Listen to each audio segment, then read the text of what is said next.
Ubaidillah Al-Mahdi merupakan dinasti yang pernah membohongi dunia dan umat Islam khususnya, dan itu berlangsung hampir selama 200 tahun atau 2 abad lamanya. Kebohongan yang dimaksud adalah dinasti Ubaidillah mengaku sebagai keturunan Nabi Muhammad supaya mereka bisa berkuasa dan menamakan kerajaannya dengan nama dinasti Fatimiyah karena mereka mengaku sebagai keturunan Sayyidina Ali dan Sayyidah Fatimah. Pendiri dinasti Fatimiyah mengaku bernama Ubaidillah Al-Mahdi bin Ahmad Al-Habib yang menurut para ulama dia memiliki nama asli Said Ibnu Husain dan merupakan seorang berdarah Yahudi.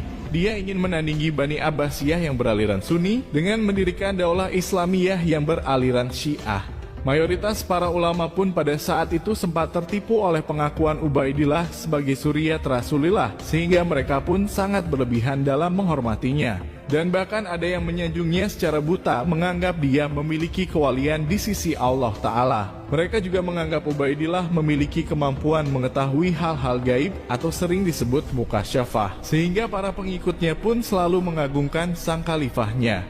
Tapi setelah banyak ulama dan para masyarakatnya percaya bahwa Ubaidillah Al-Mahdi dan keturunannya adalah zuriat dari Rasulullah, ternyata para khalifah dinasti Fatimiyah tidak menunjukkan sikap yang pantas untuk mengklaim bahwa mereka adalah zuriat Rasulullah.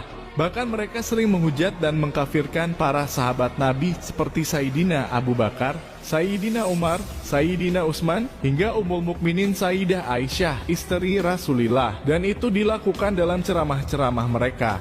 Dinasti Fatimiyah bahkan pernah mewajibkan para ulamanya untuk menyampaikan itu semua di dalam khutbah-khutbah Jum'ah, bahkan dalam khutbah Hari Raya Idul Fitri dan Idul Adha. Sikap-sikap mereka inilah yang akhirnya membuat gerah para ulama Ahlus Sunnah, yang akhirnya mulai terbuka mata hati serta pikirannya melihat fenomena yang terjadi di masyarakat di bawah naungan dinasti Ubaidillah. Para ulama yang menentang dinasti Ubaidillah pun tidak tanggung-tanggung. Beliau adalah Imam Al-Ghazali pengarang kitab Ihya Ulumuddin, dan juga Sultanul Aulia Syekh Abdul Qadir Al-Jilani, sang pendiri Thariqah Qadiriyah. Imam Al-Ghazali bahkan terlibat langsung dalam perdebatan-perdebatan dengan mereka dan memberikan kritik keras melalui kitabnya Al-Munkis Minaz Zalal. Hingga sampai tiba pada waktunya, Allah akhirnya menghadirkan seorang pahlawan Islam yang sangat mencintai Ahlus Sunnah, yaitu Sultan Salahuddin Al-Ayyubi yang kemudian meruntuhkan dinasti Fatimiyah lalu mendirikan dinasti Ayyubiyah.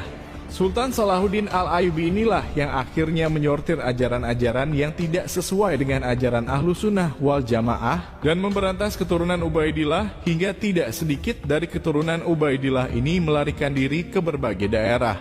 Nah, berdasarkan kisah inilah kemudian muncul sebuah pertanyaan. Lari kemanakah para keturunan Ubaidillah Al-Mahdi ketika mereka berusaha dibabat habis oleh Sultan Salahuddin Al-Ayyubi? Kita tentu ingat penisbatan Ubaidillah datuknya Bani Alawi yang hidup abad ke-3 Hijriyah sebagai putra Imam Ahmad bin Isa. Bukanlah keturunan Ubaidillah yang hidup abad ke-3 hingga abad ke-7 Hijriyah. Yang menisbatkan Ubaidillah sebagai putra Imam Ahmad bin Isa justru keturunannya yang bernama Ali Al-Syakron, yang mana dia hidup pada abad ke-8 Hijrah, 5 abad setelah wafatnya Imam Ahmad bin Isa.